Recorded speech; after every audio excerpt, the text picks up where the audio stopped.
Việc xua xúc lấy nè tầng ở kia phát công mà can video thông mới bạn một nhôm hiền dú nè tầng ở kia nhưng man po status muối nơi khung đợt bật chật bài viên á chà haiสำหรับนักลงเพจกดบานดังไงแต่ในขนม YouTube อัตวนบานดังไงจังยมก็เจนวิดีโอสำหรับเปรมบัดยมในขนม YouTube จ้ากับปัตเตอร์ยมធ្វើការក្នុងវិស័យនិយាយថារាប់ថាធ្វើការខ្ញុំធ្វើការតាំងពីឆ្នាំ2009ថា2010ចុះអញ្ចឹង2010មកដល់2016នេះវាថា5-10ឆ្នាំចុះអ្នកទាំងអស់គ្នាហ្នឹងហើយប៉ុន្តែដែលខ្ញុំជំនាញមិនប្រើពាក្យថាជំនាញទេយើងក៏មិនហ៊ានអួតដែរខ្ញុំប្រឡូកនៅក្នុងវិស័យ HR ហ្នឹងជាង10ឆ្នាំហើយដល់ពេលវេលាមួយដែលខ្ញុំយល់ថាខ្ញុំហត់នឿយហ្នឹងហើយអញ្ចឹងខ្ញុំក៏សម្រេចចិត្តនឹងចាក់ចេញចាពេលខ្លះមិនមែនថាការចាក់ចេញហ្នឹងវាពេលខ្លះបន្ទោសខ្លួនឯងដែរគិតថាចេះខ្លួនឯងហ្នឹងអន់ម៉ែយើងមិនអាចទ្រាំទ្រទៅនឹងសម្ពាធនឹងបានអញ្ចឹងទៅវាអាចនឹងពិបាកសម្រាប់យើងអញ្ចឹងណាអ្នកទាំងអស់គ្នាតែពេលខ្លះយើងវាអស់កម្លាំងចិត្តកម្លាំងកាយទៅនឹងកន្លែងដែលវាក្រេបជញ្ជក់យកអាធម្មពលរបស់យើងសុទ្ធសាធហ្មងហ្នឹងហើយព្រោះយើងអស់កម្លាំងលេងអូខេចឹងខ្ញុំសូមអត់បកស្រាយតាក់ទងទៅនឹងការងារតែខ្ញុំចង់ចែករំលែកប្រិយមិត្តថា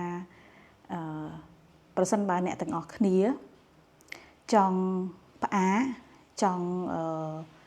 ចាក់ចេញឬក៏សម្រាប់មួយរយៈយើងប្រើពាក្យអញ្ចឹងចុះសម្រាប់មួយរយៈអ្នកទាំងអស់គ្នាត្រូវប្រកាសថាយើងមានចំណូលបំរុងចាយើងមានចំណូលបំរុងយើងធៀមលក្ខណៈបែបណាអញ្ចឹងទៅចាដូចឧទាហរណ៍ខ្ញុំអញ្ចឹងខ្ញុំចំណូលសរុបរបស់ខ្ញុំវាមានប្រាក់ខែគោលវាមានប្រាក់ខែដែលខ្ញុំធ្វើ agency អញ្ចឹងទៅចាអញ្ចឹងអ្នកទាំងអស់គ្នាធម្មតាយើងធ្វើការយូរមកហើយយើងគឺគួរតែមានផ្លូវក្រោយសម្រាប់ខ្លួនឯងយើងមិនមែនថារំពឹងប្រាក់ខែគោលតែមួយមុខហ្នឹងណាចាអញ្ចឹងដល់ពេលមានហេតុការណ៍អីកើតឡើងមួយឬក៏ដល់ពេលមួយដែលយើងយល់ថាខ្លួនឯងនឹងរងសម្ពាធខ្លាំង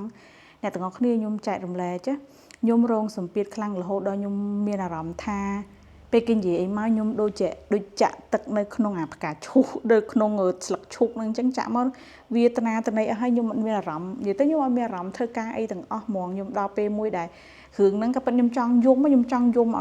ហ៊ូដែលដូចកូនក្មេងអញ្ចឹងតែខ្ញុំយំអត់ចេញនឹងរបៀបអញ្ចឹងណាអញ្ចឹងបើយើងគិតថាវាដល់ពេលមួយដែលយើងគួរតែសម្រាប់ព្យាបាលផ្លូវចិត្តខ្លួនឯងឲ្យវារឹងមាំអញ្ចឹងតែក៏ត្រូវប្រកាសដែរថាយើងមានចំណូលបំរុងកន្លែងហ្នឹងក៏សំខាន់ដែរ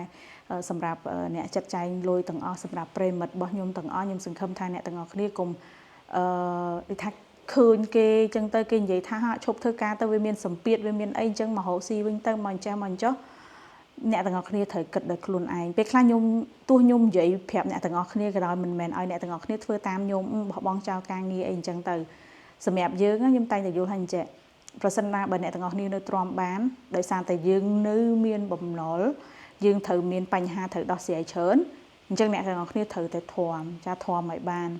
តែបើសិនជាដល់ពេលវេលាណាមួយដែលអ្នកទាំងអស់គ្នាធំអត់បានអ្នកទាំងអស់គ្នាចង់សម្រាប់មួយរយៈធំអ្នកទាំងអស់គ្នាត្រូវមានផែនការបំរុងលុយទុកចាអញ្ចឹងដូចខ្ញុំអញ្ចឹងខ្ញុំមានផែនការដូចថាលុយ back up អញ្ចឹងទៅយើងមាន emergency fund សម្រាប់គត់ផ្គង់ខ្លួនឯងដែលយើងឲ្យខ្លួនឯងសម្រាប់ព្រោះយើងចង់រស់នៅបានយូរเนาะ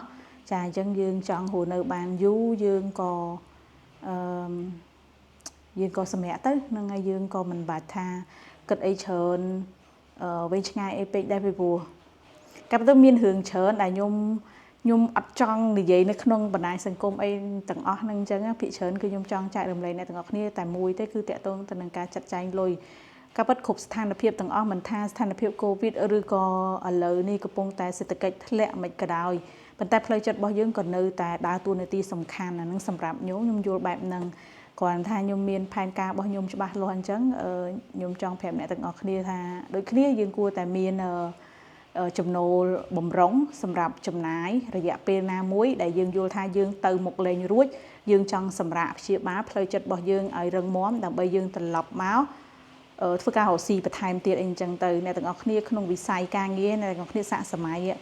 រយៈពេល15ឆ្នាំនេះត្រឹមតែជាលើកទី1ដែលខ្ញុំដាច់ចិត្តខ្លាំងមែនតើកាលពីឆ្នាំមុនខ្ញុំចាប់ផ្ដើមលក់ស្ពើចាត់ចែងលុយពី3ឆ្នាំមុន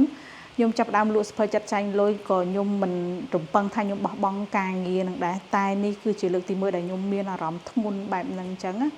ខ្ញុំ post status drama ហើយអញ្ចឹងមិនមែនខ្ញុំមកអង្គុយនិយាយយំមួយអ្នកទាំងអស់គ្នាអីអត់ទេយើងគ្រាន់តែមកនិយាយគ្នាលេងហើយខ្ញុំឆ្ងាយពី